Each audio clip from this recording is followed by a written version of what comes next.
ऐसी दिक्कत, एक ऐसी वो हो जाती है जो एक घटना जिसकी हम सोच भी नहीं सकते हैं, और जब वो फंसती है तो हम लोगों की हार्ट बीट्स और मतलब दुनिया ऐसा मन स्थित इतनी वो हो जाती है कि डर बैठ जाता है।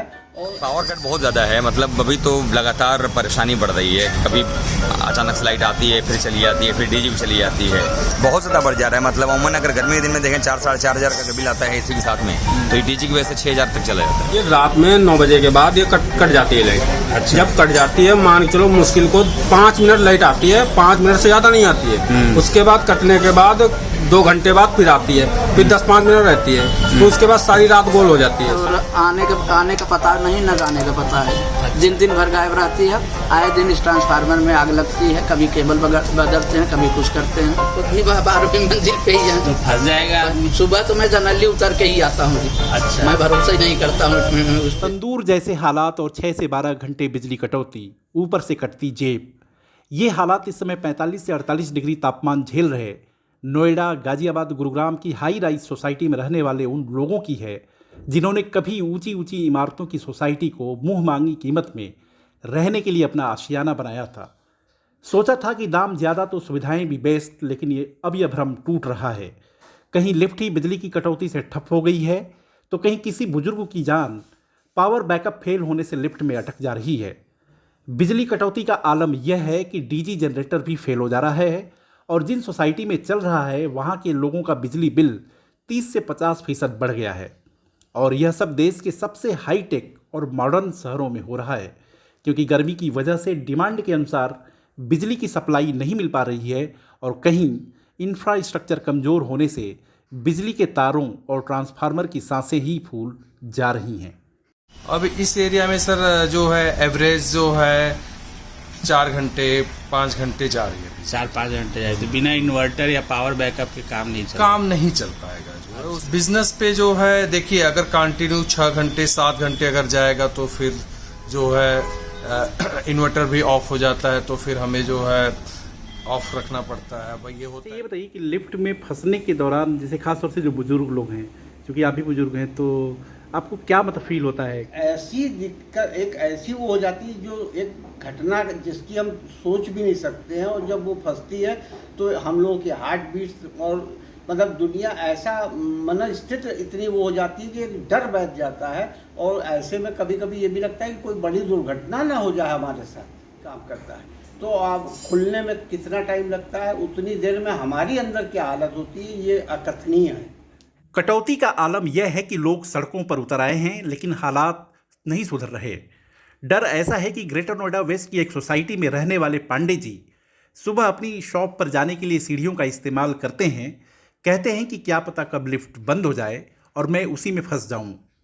घर छोड़िए, शॉप पर भी कटौती का यही आलम है।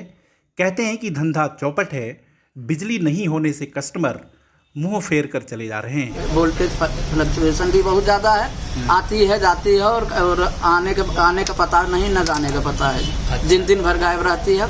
आए दिन इस ट्रांसफार्मर में आग लगती है, कभी केबल बदलते हैं, कभी कुछ करते हैं। अच्छा। पर बिजली प्रॉपर आई नहीं, कभी रात भर नहीं आती, दिन में भी नहीं आती। कब से सर कितना बिजनेस गिर रहा है? बिजनेस तो टोटली ही गिरा हुआ है जी। हमारा तो मशीन ही नहीं चलती, हमारा तो हर काम जो है बिजनेस पे, मतलब बिजली पे डिपेंड है। इस कटौती से एनसीआर के शहरों में अपने रिश्तेदारों के यहाँ रहने आए लोग भी परेशान हैं। गाजियाबाद में अपने रिश्तेदार के यहाँ आए अमित तो कहते हैं कि इससे अच्छे हालात तो हमारे छोटे से शहर में है। गाजियाबाद में कभी भी लाइट चली जा रही है, बच्चे परेशान हैं, न कोई सो पा रहा है और न कोई ठीक से खा पा रहा है। मैं अपनी फैमिली के साथ गाजियाबाद घूमने आया था। बच्चों की स्कूल की छुट्टी हुई थी, और यहाँ बिजली की व्यवस्था देखते हुए गांव से भी बदतर यहाँ बिजली की व्यवस्था है। इतने बड़े महानगर में बिजली यहाँ बहुत कट रही है।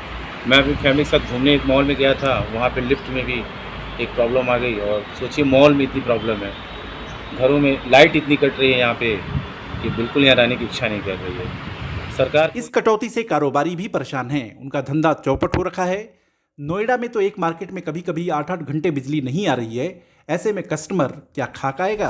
तो आपकी ये साइकिल शॉप है? हाँ जी। तो यहाँ पे आजकल क्या बिजली बहुत कट रही है? हाँ जी, बिजली तो कट रही है, मगर 2 दिन से दिन में ठीक ठाक सी आ रही है। अब कितना मार रही है फिलहाल। ये रात में 9 बजे के बाद ये कट जाती है लाइट। तो आप लोग रात भर सो नहीं पाते हो? बिल्कुल भी नहीं सोते। फिर दिन में आते तो जब 5 बजे आसपास लाइट आती है दिन में, जब जाके घंटे 2 घंटे सोते हैं और फिर आप तो उसके बाद दुकान खोलना है, फिर दुकान खोलना है। दिन भर यहाँ भी मन नहीं लगता होगा। तो वही चीज है ना, जब सोने को ढंग से नहीं मिलेगा तो मन कहाँ लगेगा। अच्छा, धंधे पे तो जब मान के चलो, धंधे पे तो ऐसे ही गर्मी ज्यादा है तो कस्टमर कम निकल रहे हैं। हाँ। वही शाम टाइम निकले एक आधे, उसके बाद जहाँ शाम हो जाए फिर गंदारी खत्म। और अगर एनसीआर के लोगों के इस दुख की वजह गर्मी तो है ही, साथ ही बिल्डरों की लापरवाही और उनके द्वारा बनाए गए कमजोर इंफ्रास्ट्रक्चर ने भी हालात को और बुरे कर रखे हैं। इसके अलावा बिजली विभाग भी कम जिम्मेदार नहीं है, जिसे बढ़ते लोड के अनुसार इंफ्रास्ट्रक्चर यानी ट्रांसफार्मर बिजली के तारों के फूकने के बाद ही याद आते हैं। पावर कट बहुत ज़्यादा है, मतलब अभी तो लगातार परेशानी बढ़ रही है। कभी अचानक से लाइट आती है, फिर चली जाती है, फिर डीजी भी चली जाती है। कई बार तो ऐसा लगता है कि उधर से एनटीपीसीएल से कुछ रहता भी नहीं आउटेज, फिर भी जो है वो इलेक्ट्रिसिटी काट दी जाती है। तो पावर कट हो रही है, लगभग 5 से 6 बार तो आराम से कट रहा है, और इवन शाम के वक्त में भी आप 7-8 बजे देखेंगे तो उसमें 3-4 बार कट जाती है। पावर कट इससे बिजली का बिल कितना बढ़ जा रहा है? बहुत ज़्यादा बढ़ जा रहा है। मतलब अमूमन अगर गर्मी के दिन में देखें 4-4.5 हज़ार का बिल आता है एसी के साथ में, तो ये डीजी की वजह से 6,000 तक चला जाता है। जाते जाते गुरुग्राम, नोएडा, गाजियाबाद में भी पीक डिमांड की कड़ी समझिए। नोएडा में साल 2023 में पीक डिमांड जून में 2300 मेगावाट रही थी, लेकिन इस बार मई में ही डिमांड 1800 मेगावाट को पार कर चुकी है। और अगर अभी ये हाल है तो जून में क्या होगा। इसी तरह गुरुग्राम में डिमांड ने रिकॉर्ड तोड़ दिया है। वहाँ 2100 मेगावाट से ज़्यादा मांग पहुँच चुकी है, जबकि पिछले साल इसी अवधि में यह 1680 मेगावाट अधिकतम थी। ऐसा ही हाल गाजियाबाद में है और मांग 1400 से 1500 मेगावाट तक पहुंच गई है। तो सवाल यही है कि इन हालात के लिए जिम्मेदार कौन है? क्या केवल गर्मी और विकास के नाम पर पर्यावरण से छेड़छाड़, या फिर सुविधाओं के गुलाम बनते लोग, और इन सबसे ऊपर वो लोग जिनको जनता ने चुना है? इसका जवाब इन तीनों सवालों में ही छुपा हुआ है, बस इन्हें समझने की ज़रूरत है।